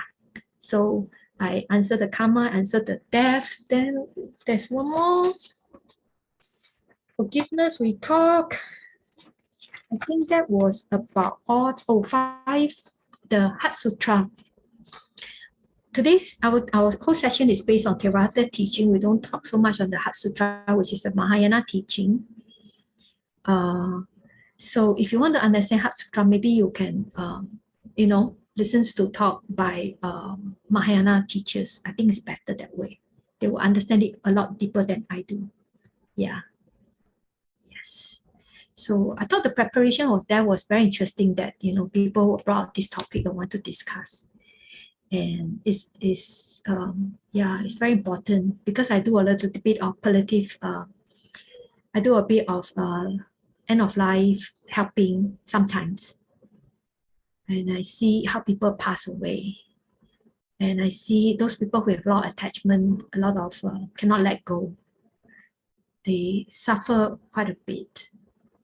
And after the death, you see their face, you know that, they're not peaceful.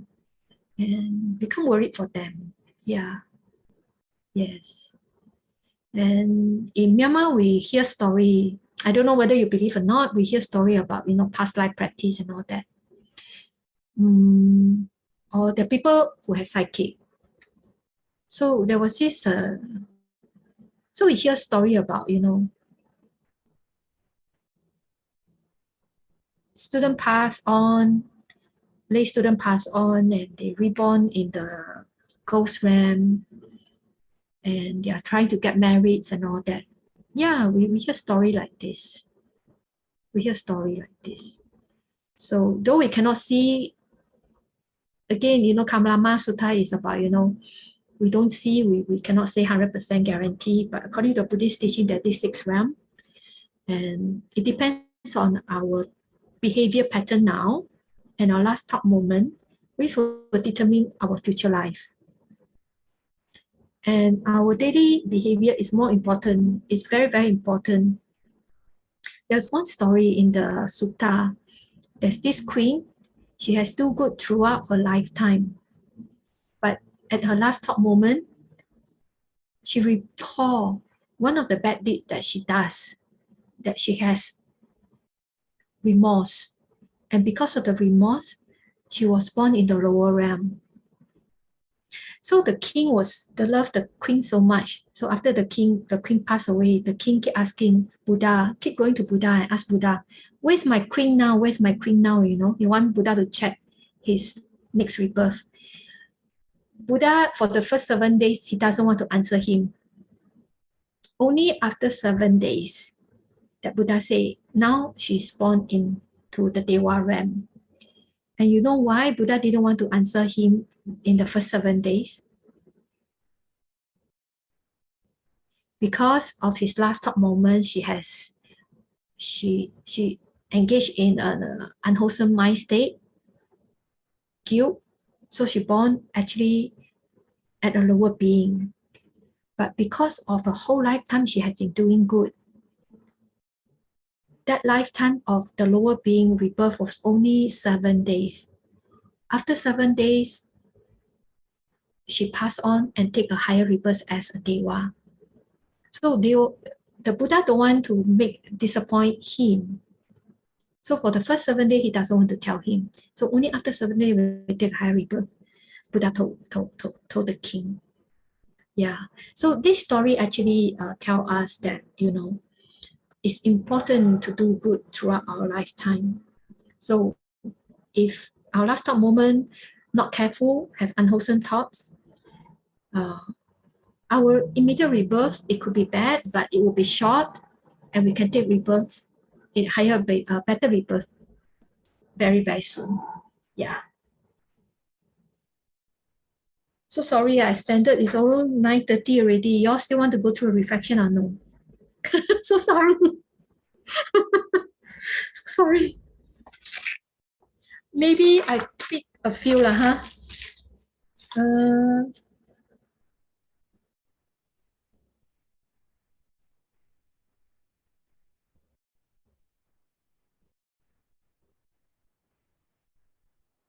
Okay. I noticed my mind give a lot of commentary on things, a lot of comments in my mind, and I believe there are way more comments I have in my mind that I am not aware of. Again, this is like the judgmental mind that we shared earlier on. And this could be a mind that is a little bit more analytical. If a person's mind is a little bit more analytical, it is good to balance with tranquility. Remember just now the 7 factors of enlightenment? Analytical is one, but tranquility is also one. So if the mind is too analytical, that quality is too much and it's not tranquil enough because you're always analytical, your mind is not tranquil. Mind-body balance is hard to practice meditation. So always balance. Always have to strike a balance. Okay.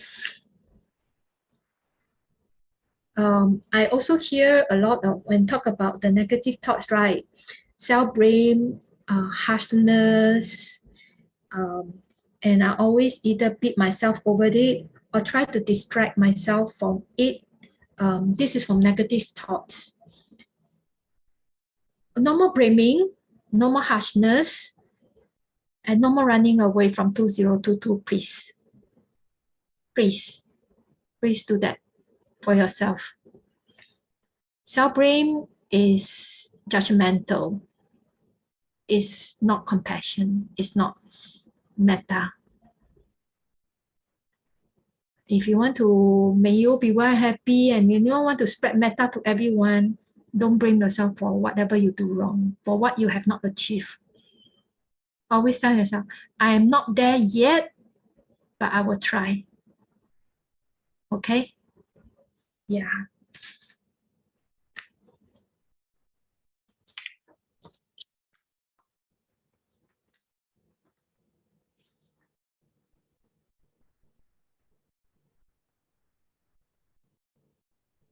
Okay, this one.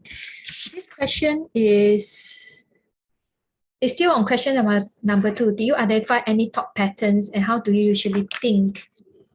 So,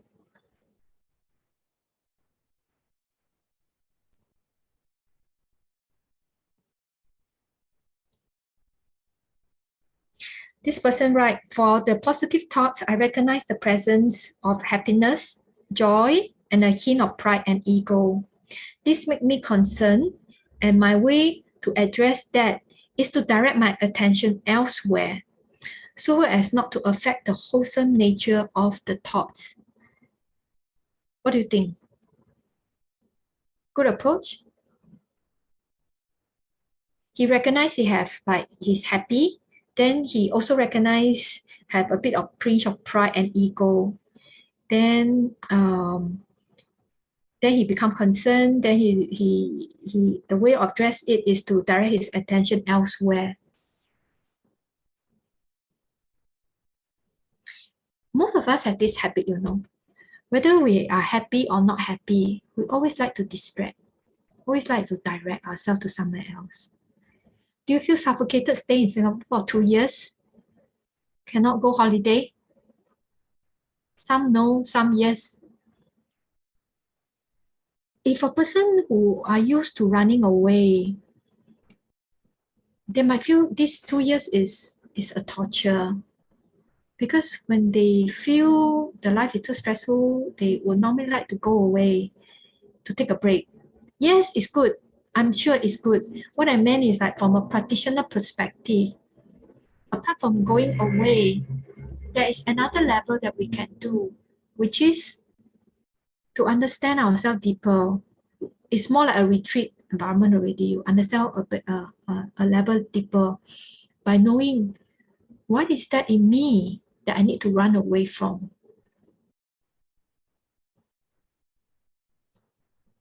Get to know yourself again. What is that in me that I'm running away from? So for people, you know that I was in Nepal for half a year. How I see people, the Tibetan practitioner, when they go for retreat proper, right, it's 3 years, 3 weeks, 3 years, 3 months, 3 weeks, and 3 days.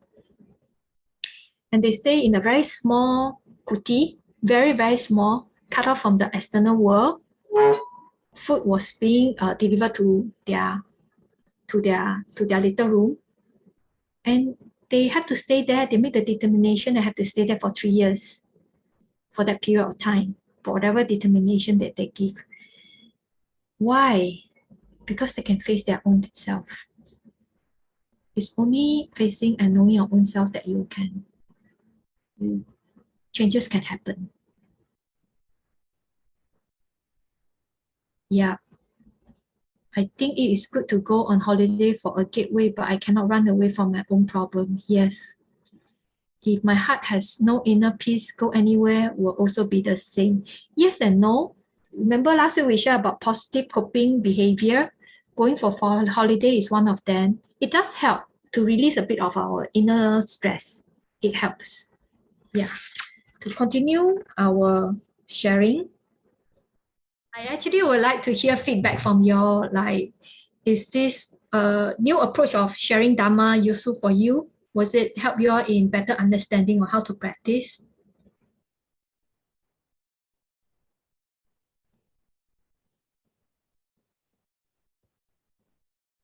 Like, how is it helpful? Yes.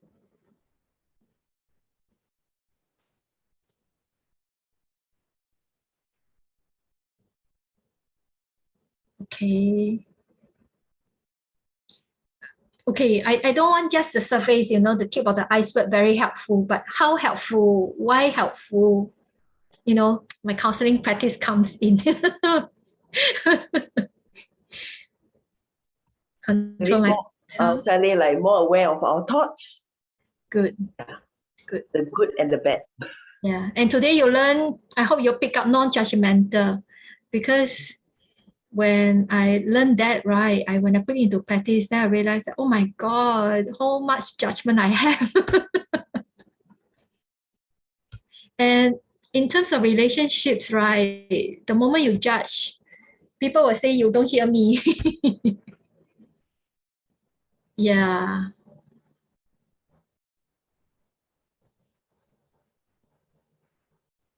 Very good. Yes. Thank you. Thank you. Thank you. Yes. Okay. Thank you.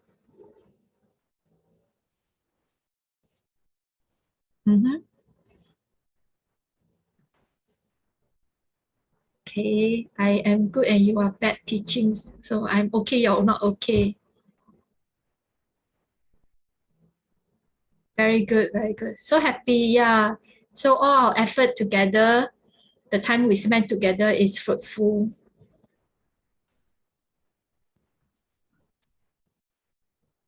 Very good. Thank you. Thank you very much for the sharing. Yeah. Setting the right path to begin the Buddha teaching. Yes, I thought that is important, setting the right path. I haven't shared with you why I come up with this curriculum. Because I went through a hard time in my own path. When I get to learn the Dhamma, my first encounterment is a meditation practice. So I know that, okay, meditation, this is what I wanted for Buddhist teaching. And I have very, very good karma that immediately I get to know a lot of great masters and great lineage. And I jump into it. And I try myself, I beat myself out. I sit for 8 hours just on a meditation objects that I cannot do. It ended up, I have a lot of wrong concentrations. I have severe headaches. A lot of problems. And I start to lose faith in the Dhamma. And I start to have a lot of self-doubts and start to blame the environment rather than myself. Like, it's the environment that it's the environment that caused my inability to get into higher concentrations. It's always about outside. Then it doesn't go anywhere for a period of time. And after that, I start to reflect about myself and I take a break from everything. I really take a break from all my meditation, everything. I stop everything. And I start to look back into the teachings. What is that Buddha trying to teach us? Where is the Dhamma? Is it the head or the heart or where, Then I start to realize that I have a lot of intellectual understanding of the Dhamma, but I'm not practicing Dhamma in the sense that I study, contemplation, and practice. I study and contemplate, but I don't practice. As in, I don't look into myself. And that's where I start all over again. I call it ground zero, where I do what I share during these 4 sessions. And after the period of time, things start to change. And that's where I see my little progress. And once I start to progress, the happiness comes naturally, and compassion and loving kindness comes naturally. No need to force. It comes naturally from within. That's why I keep sharing with y'all, keep telling y'all, forgiveness, compassion, all these things. It's all because it's our inside, emotions and it's our inside that is not pure. That's why we see outside the ugly. Once our inside is pure, outside will be also pure. So it's from there that I start to, change. I start to practice and I realize that, hey, maybe many people will also have the same issues. There are many great masters that come to Singapore and we always think that, okay, just go for those high practice. But we forget that our foundations are not there. We forget that we are urban practitioners. Our lifestyle is very hectic. There are still many, there are steps that we need to do to condition our mind so that our mind is ready to practice the Dhamma proper. Yeah, it is through that intentions that I came up with this curriculum in the sense. Yeah. So it's a lot of hard work, that a lot of pain that I went through, that I thought that I'm sharing with you my heart and sweat. Tears and sweat. Go through what I went through. Yeah. So that your path can be smoother and faster.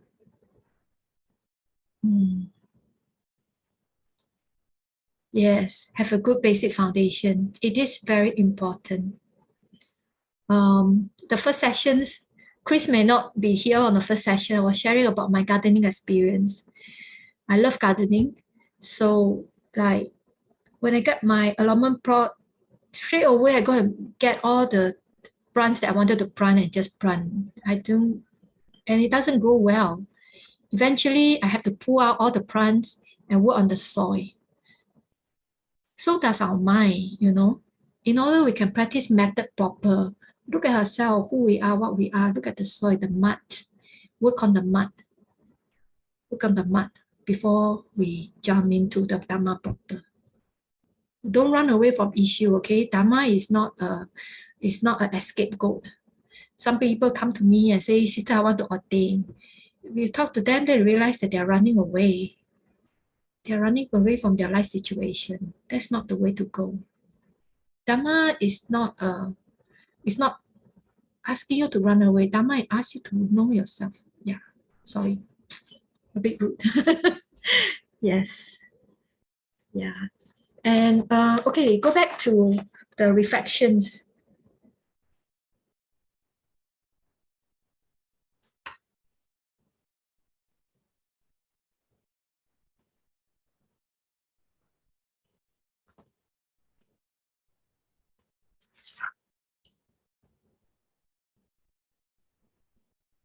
Okay, one of the questions was, overall, what was your experience with the homework? Do you face any difficulties? Are there any takeaways? Some of people have shared they have overwhelming negative thought.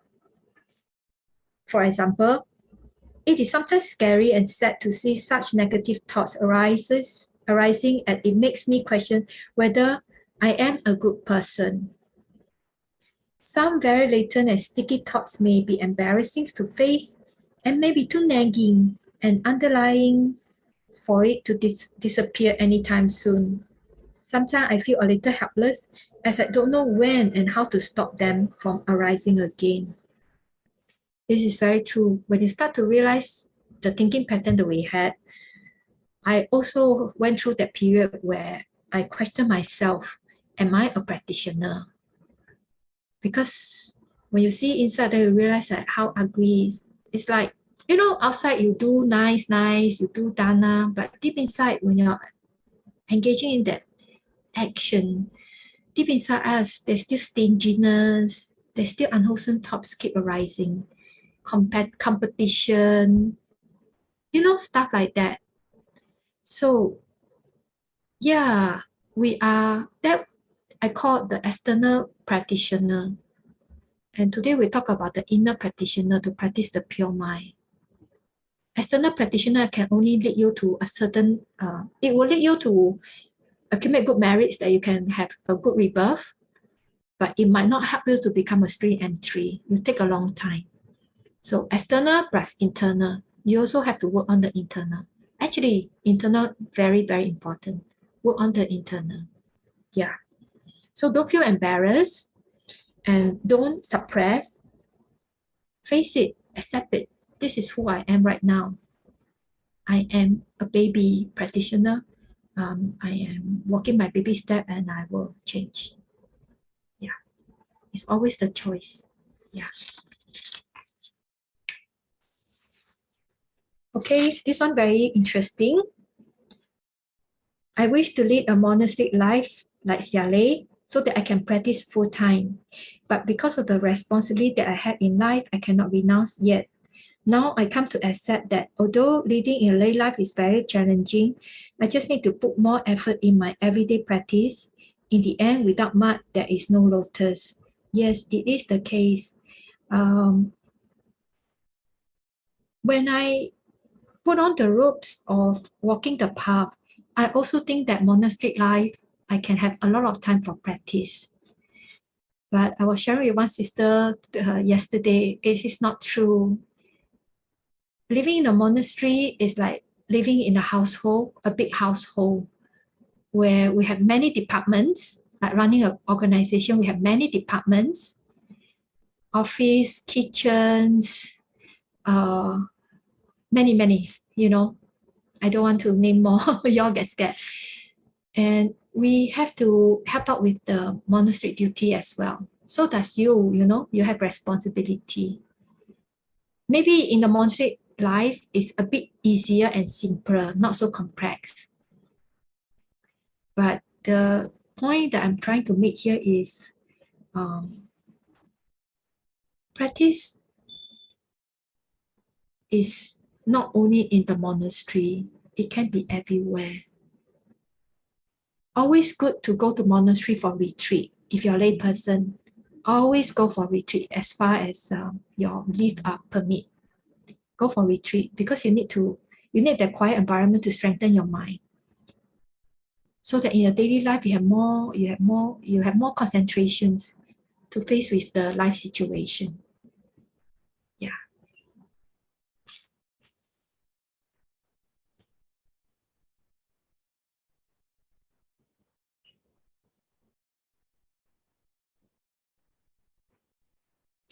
This one is a positive one.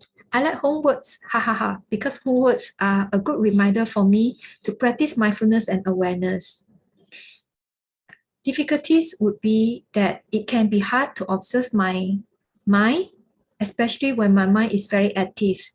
Sometimes the more I receive negative thoughts, the more momentum the thought gain. Sometimes I enjoy positive thoughts so much that I cling on these positive feelings. Takeaway: I need to be committed and focused in practicing and cultivating. Cannot find excuse for myself to slack, otherwise I will regress. The homework helps me keep my thoughts in check, and as such, I am more aware and mindful of my state of mind. So I like this sharing in the sense that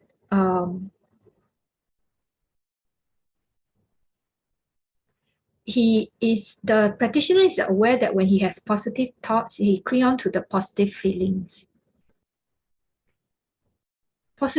Attachment is harder to let go than anger.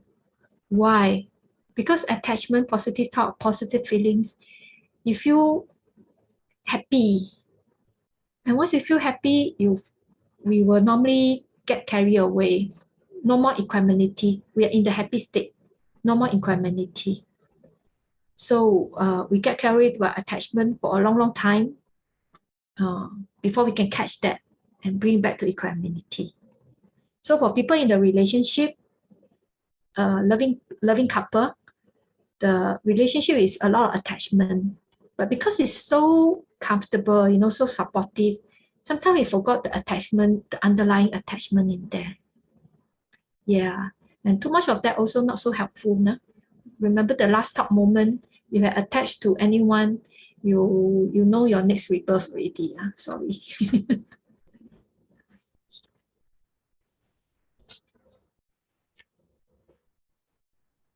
This one I like.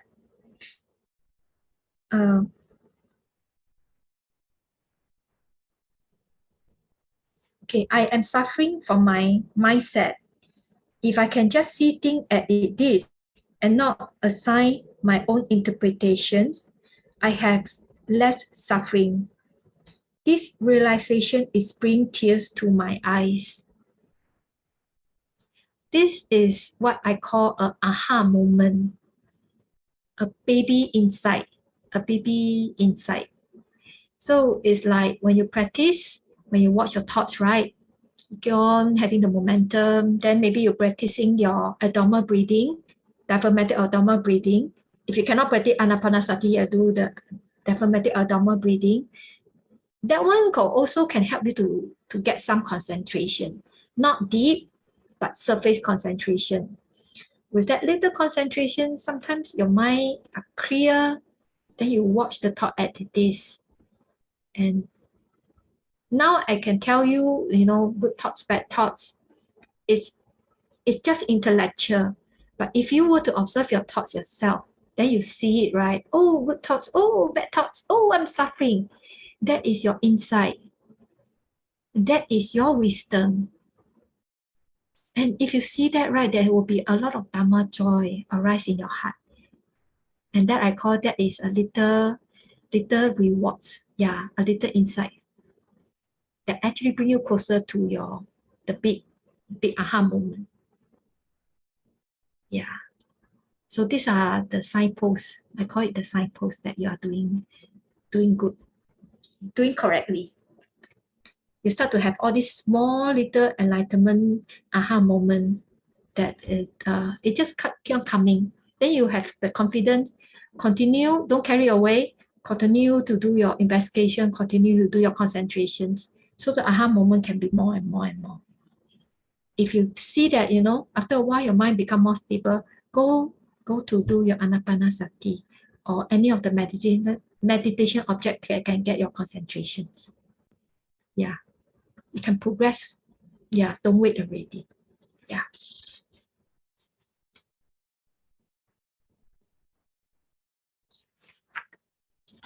Okay. The second homework is like, what was your experience with diaphragmatic breathing? This one, they say, feeling my belly. Okay, my usual way is when inhale, my tummy sank in, and when I exhale, my tummy bloated. But after the second lessons that I realized is the other way. The different lessons we learn is only to focus on our breathing. But after what I have learned from you is really interesting, I will try out this method. Feeling my belly rise and fall is coming. However, sometimes when my body is too tense, may be good to relax a little first before going to the belly, as I may tend to force the breathe through the belly. I may also try to rush the breathing to finish the exercise. Maybe setting a timer instead of counting would help instead. So I give 1 round 30. It's just a gauge, you don't have to do that must be 30. It's more like you can give yourself 5 minutes or so, or any time, even in the MRT ride, from this station to this station, I just do my diaphragmatic abdominal breathing. It will also help in this diaphragmatic abdominal breathing is also taught by my doctor. I have got digestive issue. I see him and he asked me to do this. He didn't know that I know. It's supposed to help to regulate our digestions also. So body, mind, diaphragmatic breathing is helpful in both ways. Yeah, so try to practice. Yes. Okay, someone is asking the title of the book, The Working of Karma, right? Anchit, The Working of Karma. You send the book inside the chat. I will send it again. The book itself. Yeah, The Working of Karma. Mm-hmm.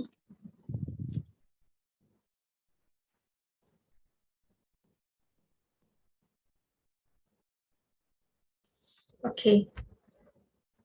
Many of you share that, doing diaphragmatic, they feel that they have calm. They feel themselves they are more calmer. This is the benefit of the diaphragmatic breathing.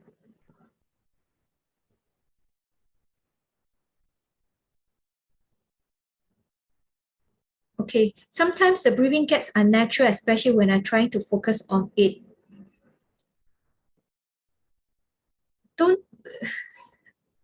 Maybe for the beginnings part, it may be a little bit unnatural when you're not used to it yet. So you might,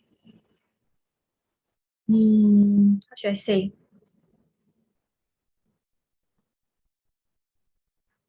Instead of being focused, try to be just aware.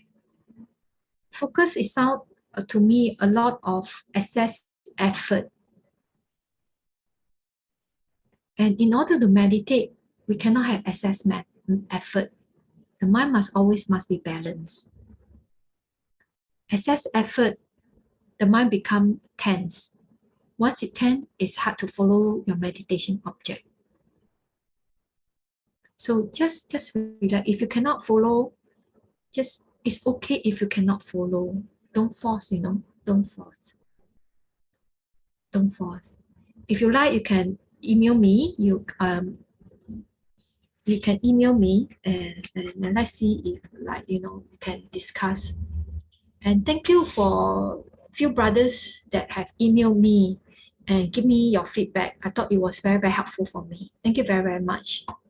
Yeah, my email address.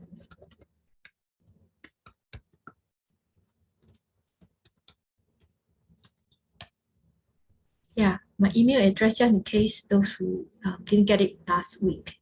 Yeah, I put it on my chat now.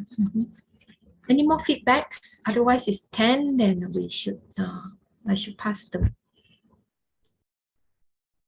Any more questions?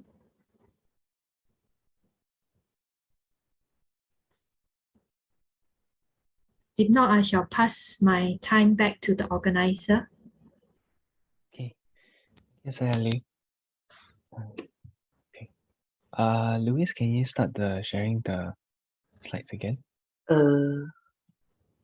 It's like, Okay. sorry, just The promotion for next month. give me a second. I get It's it. okay. Ready. I can share it. I can share it. Yeah. I think you share. All right. So very quickly. So before we end, just to do some very mini promotion. So what happened is in the new year we have actually invited Ru Zhi Fa Shi.